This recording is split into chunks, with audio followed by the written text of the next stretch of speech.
안녕하세요. 마라도너입니다. 이번 영상에서는 중소기업 특별공급에 대해 알아보겠습니다. 다른 특공이나 일반 공급에 비해 당첨 확률이 높은 편이라 조건에 해당하시는 분들이 내 집 마련하시는 데 도움이 되셨으면 좋겠습니다. 이번 영상에서 사용되는 사례들은 부산광역시를 기준으로 하였습니다. 중소기업 특공이란 중소기업에 오래 근무한 사람에게 그 지역에서 공급되는 분양 물량의 일부를 떼어서 우선으로 공급해주는 제도예요. 다니고 있는 회사가 중소기업인지 아닌지 여부가 궁금하실 텐데요.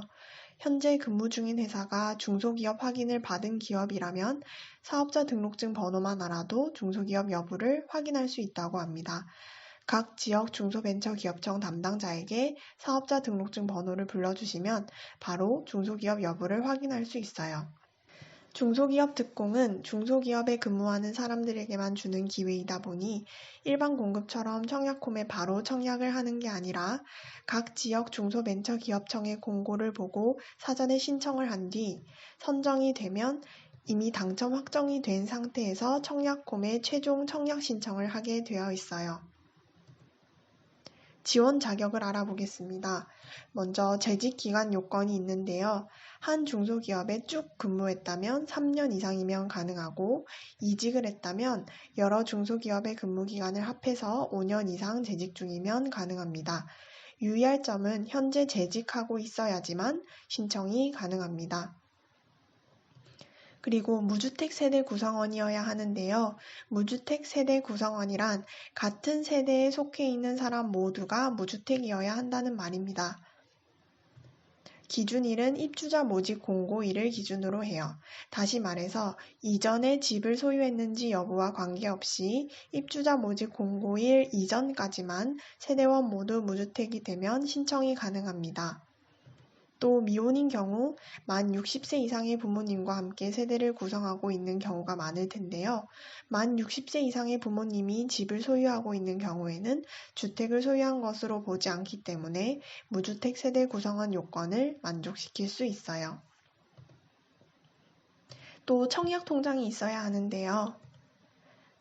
해당 지역에 거주하는 무주택 세대 구성원으로서 청약통장이 6개월 경과해야 하고 지역별 면적별 예치 금액이 기준 이상이어야 합니다. 부산광역시를 예로 들면 300만 원 이상의 금액이 청약통장에 있어야 신청이 가능합니다. 선정 기준은 고득점 순입니다. 배점표를 살펴보면 재직기간 점수가 배점이 가장 커요. 1년마다 3점을 부여하고 이직한 횟수만큼 2점씩 감점시키는 구조예요. 다른 항목들도 꼼꼼히 살펴보시고 해당하는 부분이 있으시면 소중한 점수를 꼭 챙기셨으면 좋겠습니다. 주택 건설 지역에 있는 기업에 다니기만 해도 5점을 주고 입주자 모집 공고일을 기준으로 5년간 무주택이면 또 5점을 줍니다. 몇 점 정도가 되면 당첨이 되는지 궁금하실 텐데요. 커트라인은 분양 단지마다 달라요. 각 지역별 중소벤처기업청 공지사항에 커트라인이라고 검색하시면 이전에 분양했던 단지들의 점수를 확인하실 수가 있어요. 그럼 이전에 분양했던 단지의 커트라인을 비교해 보겠습니다. 먼저 2021년에 분양한 사상역 경보 센트리안 3차입니다. 4974 80 타입의 경우 신청자가 없어 미달이 나왔어요. 신청하기만 하면 당첨이 되었다는 말입니다. 반면 2020년에 분양한 힐스테이트 남천역 더퍼스트의 경우 커트라인 점수가 50점에서 70점대에 분포해 있어요. 이렇게 단지별 인기도에 따라 커트라인은 천차만별이기 때문에 이미 분양한 단지의 커트라인을 살펴보시고 신청할 단지의 커트라인을 대강 예측해 보시면 좋을 것 같습니다. 다음은 간단한 신청 팁을 알려드리겠습니다. 당첨되고 신청을 하지 않으면 페널티가 있는지 궁금하실 텐데요. 2020년까지는 없었던 항목인데 올해 새로 생겼습니다. 중소벤처기업청에서 선정이 되었는데 청약 당일 청약홈에 신청을 하지 않았을 경우 1년 내에 다른 단지에 재신청하면 본인 점수에서 10점을 감점하고 2년 내에 재신청하면 5점을 감점하는 페널티가 있어요. 그래서 처음 신청하실 때부터 단지에 대해 충분히 알아보시고 청약을 결정하시는 게 좋을 것 같습니다. 중소기업 특공은 입주자 모집 공고 이전에 하기 때문에 평면도나 분양가를 모르는 상태에서 신청을 하게 되는 경우가 많아요. 보통 입주자 모집 공고일 근처가 되면 지역 부동산 정보를 얻을 수 있는 카페 등에서 판상형인지 타워형인지 대략적인 분양가는 얼마인지 등에 대한 정보를 얻을 수가 있어요. 그런 정보를 잘 활용하셔서 신청하고자 하는 평형대를 중심으로 신청하시면 될 것 같습니다. 중소기업 특공 당첨 시 다른 특별 공급은 받을 수 없습니다.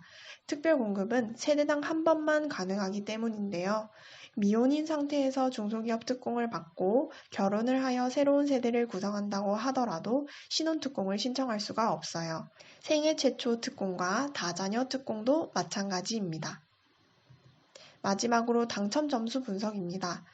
실제로 제 지인이 중소기업 특공을 받았던 단지의 커트라인 점수표입니다. 점수표를 보시면 5구 B형과 7E형은 신청자가 없어서 미달이었어요. 제 지인은 84 B타입을 분양받았는데 재직기간 4년으로 12점을 받아서 당첨이 되었어요. 생각보다 점수대가 높지 않죠? 그런데 이 단지가 미달이 날 만큼 인기가 없는 단지도 아니었습니다. 일반 공급에서 최소 7대1, 최대 153대1의 경쟁률이 나왔던 단지입니다. 요즘은 중소기업 특공의 경쟁률도 이전에 비해 많이 올라가긴 했지만 그래도 일반 공급보다는 훨씬 덜하기 때문에 도전해 보시면 좋을 것 같아요. 최근에 분양한 단지의 커트라인을 살펴볼게요. 2021년에 분양한 안락스위첸입니다. 가장 점수가 낮았던 84A 타입의 27점을 대략적으로 계산해보면 주택 건설 지역에 재직하고 입주자 모집 공고일 기준 무주택 5년, 그리고 6년을 재직했을 경우에 28점으로 당첨이 가능했습니다. 2021년에 분양한 연산 서희 스타일스도 살펴보겠습니다. 가장 점수가 낮았던 75A 타입의 33점을 대략적으로 계산해보면 주택 건설 지역에 재직하고 입주자 모집 공고일 기준 무주택 5년, 그리고 8년을 재직했을 경우에 34점으로 당첨이 가능했습니다. 생각보다 재직 기간이 그리 길지 않아도 당첨이 가능하다는 걸 보여드리고 싶었어요. 보다 더 자세한 내용은 각 지역별 중소벤처기업청 공지사항에 가시면 확인하실 수 있어요. 이번 영상이 어려우신 분을 위해서 다음 영상에서는 직접 중소벤처기업청 홈페이지에 들어가서 공고문을 확인하는 방법이나 신청 방법 등을 알아보는 시간을 가질 테니까요. 다음 영상도 많이 기대해 주세요. 영상이 도움이 되셨다면 구독, 좋아요, 알람 설정까지 부탁드립니다. 감사합니다.